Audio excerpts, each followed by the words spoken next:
let's talk about the emission of Urmia Lake from the world's biggest environmental conference. This November, the world's attention turns to Baku, Azerbaijan for COP29, which is the United Nations Climate Change Conference.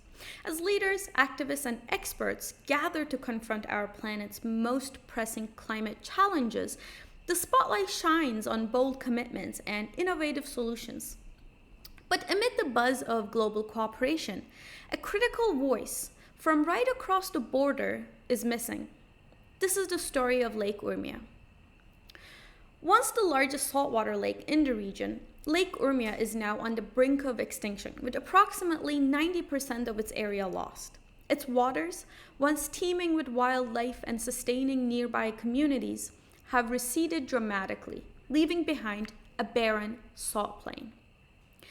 The nearly dried lake bed is not just a barren landscape, but a significant source of environmental, health, and economic challenges, profoundly impacting ecosystems and communities.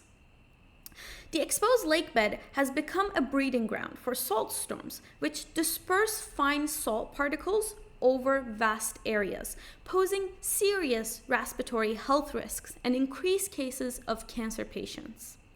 It also damages fertility of soil and crops, thereby threatening food security. Economically, the lake's shrinkage has devastated agriculture and tourism, reducing income for local residents and increased soil salinity, renders once fertile lands infertile, endangering farmers' livelihoods.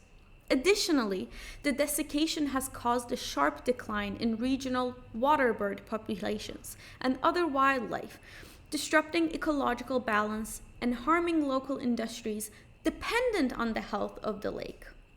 So, why has Lake Urmia, an ecological crisis so emblematic of the intersection between human activity and climate change, been sidelined at one of the world's most significant environmental stages? The drying of Lake Urmia is not merely the result of natural climate cycles. It is a crisis started and fueled by human decisions, systemic neglect, and deeply entrenched inequalities. Decades of government mismanagement have been the primary cause of the lake's decline. Authorities have authorized the construction of hundreds of dams on upstream rivers that once fed the lake, diverting essential water resources for inefficient agricultural practices and unchecked urban expansion, with little regard for the lake's survival or the long-term environmental consequences. There's growing evidence to suggest that the government is intentionally allowing the lake to dry up to exploit its mineral-rich bed, including valuable resources such as uranium, with little regard for the devastating consequences on the region's people and environment. Reports indicate that the state-led initiatives have prioritized mineral extraction over ecological preservation, leveraging the desiccated lakebed as an accessible mining site. This deliberate exploitation disregards the catastrophic impact on local communities who face severe water shortages, health risks from the toxic dust storms, and ecological ruin, not to mention the irreversible damage done to the ecosystem and the destruction of biodiversity. Excessive groundwater extraction, spurred by government incentives to expand farming in arid lands, has further drained the lake's lifeblood. Poorly planned infrastructure projects, like highways bisecting the lake, disrupt its delicate ecosystem, accelerating the process of desiccation. But beneath these policy failures lies an even darker truth: environmental racism.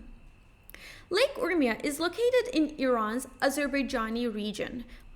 For years, this community has faced systemic discrimination and marginalization. Investments in environmental restoration have been disproportionately directed to other regions, while the plight of Lake Urmia has been met with apathy. The central government's disregard for the lake's fate and the needs of Azerbaijani people has created a dual crisis: an environmental catastrophe and social injustice. This negligence extends beyond mere inaction. Efforts to address the lake's decline have often been symbolic, underfunded, or abandoned altogether. But those who dare to raise their voices, like activists, scientists, and community leaders, have faced not just indifference, but outright repression. In a region already burdened by systemic discrimination, environmental advocacy has become a dangerous act of defiance itself. This contrasts with Iran's demonstrated ability to create artificial lakes in Persian-dominated regions, such as Lake Chitgar in Tehran, showcasing a clear disparity in priorities and resource allocation. Many local activists who have campaigned to save Urmia Lake have been silenced, some even jailed under vague charges of disturbing public order or endangering national security. Their peaceful protests, social media campaigns, and calls for action have been met with crackdowns and authorities who view their demands for justice as threats to the political status quo. So the story of Urmia Lake is not just about water. It's about the unequal burden of environmental degradation and the systemic erasure of marginalized communities. By jailing those who seek to protect the lake, the government isn't just silencing individuals. It's erasing a movement and a culture, one that could have been a lifeline for Urmia and a beacon for environmental justice. As the world gathers in Baku for COP29, the focus is clear: climate finance. Nations with or without a state, especially those in the global south, are pushing for investments to address the growing impacts of environmental disasters and their vulnerable communities. Small nations and marginalized regions are demanding their share of resources to build resilience, adapt to changing environments, and secure a sustainable future for their people. Yet, amid the discussions of billion-dollar pledges and global initiatives, the plight of Lake Urmia, a climate and human rights crisis just across the border from the conference, remains conspicuously absent. The failure to address Lake Urmia at COP29 reflects a deeper issue: the exclusion of marginalized communities for global climate priorities. While this conference seeks to mobilize resources for adaptation and mitigation, it often overlooks the intersection of environmental degradation and social injustice. The Azerbaijani people in Iran, who have already been silenced and sidelined and beaten down, are left without a platform to advocate for the lake's restoration. This omission is even more glaring considering that COP29 has prioritized community-driven solutions. Small nations and vulnerable regions are making powerful cases for investments to uplift their people and protect their natural resources. For instance, as a Canadian, seeing Indigenous people represent their communities in COP29 is a source of immense inspiration. Their participation highlights the importance of amplifying voices from historically marginalized groups who have long been stewards of the land. But what happens when a crisis like Lake Urmia's occurs in a region violently suppressed by its own country? Who speaks for those communities when their own government neglects and suppresses them vigorously? By connecting the story of Lake Urmia to the broader themes of COP29, we can ask a critical question. How can international climate action empower forgotten communities and ensure that no one is left behind in the fight against climate change? As the world grapples with the urgent need for climate action, we must ensure that no one is left behind, especially those silenced by their own governments. The negotiations that we are concerned with is having direct and adequate funding to our communities. And this is not just for developing nation states. Communities in places in Canada are experiencing extreme adverse impacts from the climate crisis and are lacking adequate resources to combat these crises. My own community in Fort Chipewyan, Alberta, has been experiencing out-of-control forest fires, droughts, water quantity and quality issues, and declines of keystone species that our communities have relied on since time immemorial. Yet we are not currently being able to access the global climate funds that are being developed because there is no language that states that Indigenous peoples in both developed and developing nations will have access to the climate finance mechanisms. Additionally, we need to ensure that these climate finance mechanisms are not going through state channels, that this needs to be direct to our communities through our own designated Indigenous organizations, whether those are NIOs or First Nations communities specifically. To move forward, platforms like COP29 must take decisive steps to include these voices and address their struggles.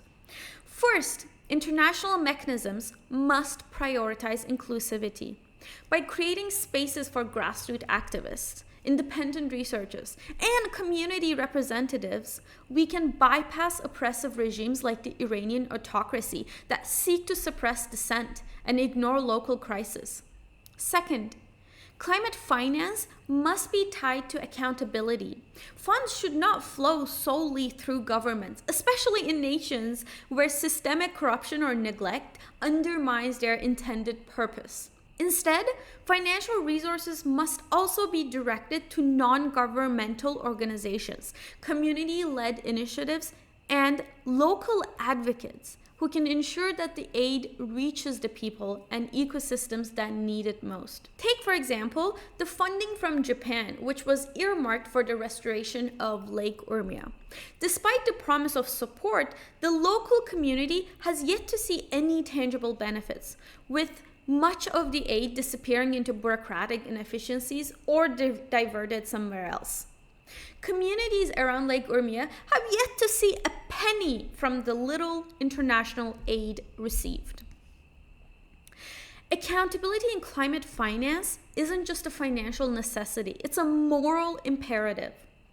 Without it, vulnerable regions like Lake Urmia remain trapped in a cycle of neglect, with their survival hanging in the balance. Lake Urmia's story highlights the inseparable link between environmental crisis and social justice. As COP29 unfolds, global leaders must confront not only the climate emergency, but also the systemic inequalities that enable such tragedies like racism and sexism. This would ensure that marginalized communities and vulnerable ecosystems are not forgotten.